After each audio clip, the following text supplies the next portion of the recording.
নমস্কার, রাখির হেসেলে সবাইকে স্বাগত। আজকে আমি নিয়ে এসেছি একটি লাউয়ের রেসিপি। লাউ কিন্তু আমাদের খাওয়া খুব ভালো, স্বাস্থ্যের পক্ষে খুবই ভালো। তাও লাউটা আমি অনেক রকমভাবে করা যায়, লাউ ঘন্ট, লাউয়ের অনেক কিছু করা যায়। আমি এখানে করেছি লাউয়ের বড়া। তো লাউয়ের বড়া কিন্তু এমনি যেই সব এমনি আরও অনেক কিছুর বড়া হয়, বাঁধাকপির বড়া হয়, কপির বড়া হয়, তাই সেসব বড়ার থেকেও কিন্তু স্বাদ বেশি লাগে লাউয়ের বড়া।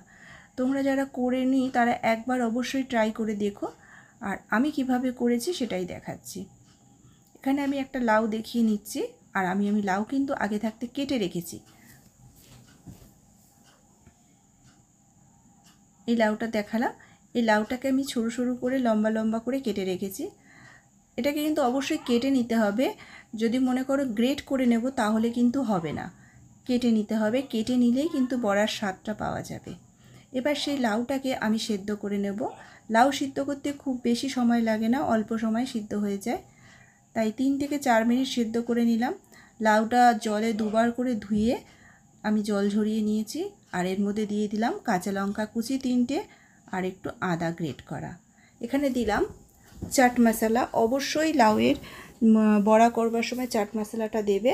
চাট মশলাটা দিলে একটা বড়ার টেস্টটা অনেক বেশি পাওয়া যায়। দিয়ে দিলাম সামান্য নুন। যখন আমি লাউটা সিদ্ধ করেছিলাম অল্প নুন দিয়েছিলাম, তাই অল্প দিলাম। আর এখানে দিলাম হলুদ গুঁড়ো, দিয়ে দিলাম 1 চা চামচ চিনি, দিলাম হাফ কাপ চালের গুঁড়ো। লাউয়ের পরিমাণটা বুঝে চালের গুঁড়োটা দেবে। লাউ যদি বেশি থাকে তাহলে চালের গুঁড়োটাও একটু বেশি দেবে।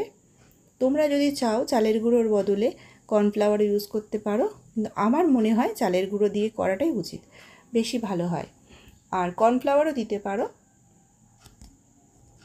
দেখো আমি এইভাবে আকারগুলো করে নেব। আমি একবার দেখিয়ে দিলাম। আমি এখানে দিলাম 2 চামচ ময়দা। খুব ভালো ব্যাটারটা তৈরি হবে তার জন্য। ভালো করে চটকে চটকে মেখে নিচ্ছি। এবার একটু সামান্য কালো জিরে দিলাম, মাখাটা থাকলো। এখানে আমি গ্যাসে তেল গরম করেছি। হাতে কিন্তু সময় কম থাকলে এই লাউয়ের বড়াটা করে নিতে পারো। এই লাউয়ের বড়া আর সঙ্গে গরম গরম ভাত আর ডাল যদি হয়, আর তো কিছু লাগে না আমার মনে হয়। নিরামিষি দিনে এটা কিন্তু আমি নিরামিষিভাবে দেখালাম। তোমরা যদি আমিষই করো তাহলে আমিষ করেও আমি একদিন দেখাবো। এখানে কিন্তু পেঁয়াজ রসুন নেই। যারা নিরামিষ খাও তাদের কিন্তু এই বড়াটা খুব ভালো লাগবে। আর যারা আমিষ খাও তারাও কিন্তু সপ্তাহে একদিন নিরামিষ খেয়ে থাকো, তাদেরও কিন্তু ভালো লাগবে। বড়ার এক পিঠ ভাজা হয়ে গেলে আরেক পিঠ ভেজে নেব। গ্যাসের ফ্লেমটা কিন্তু কমিয়ে দিতে হবে। প্রথমে গ্যাসটা প্রচণ্ড হাই ফ্লেম করে আমি বড়াটাকে দিয়ে দিয়েছিলাম, তারপর গ্যাসের ফ্লেমটা কমিয়ে দিয়েছিলাম। তাতে ভিতর থেকে বড়াগুলো সুন্দর ভাজা হয়ে যাবে। দেখছো কি সুন্দর ভাজা হয়ে যাচ্ছে। একে একে তুলে নিলাম। এবার আমি সেকেন্ড ব্যাচটা ভেজে নিচ্ছি। ভিডিওটি ভালো লাগলে একটা লাইক আর কমেন্ট দিয়ে যাবে। আর চেষ্টা করবে ভিডিওটা পুরো দেখার। সাপোর্ট দিও, তোমাদের সাপোর্টে আমি এগিয়ে যাচ্ছি। তোমরা আমার যারা পাশে আছো, নিয়মিত আমার ভিডিও দেখো, তাদেরকে অসংখ্য ধন্যবাদ আমার পাশে থাকার জন্য। ভগবানের কাছে কামনা করি তোমরা যারা ভিডিও করো তোমাদের ভিডিওও যেন এগিয়ে যায় অনেক বেশি। আমাকে তোমরা যারা সাপোর্ট করো তোমাদের জন্য থাকলো অনেক ভালোবাসা।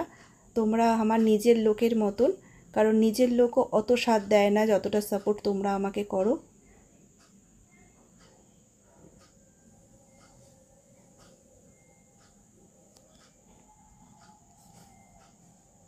এইবার একে একে উল্টে নিচ্ছি।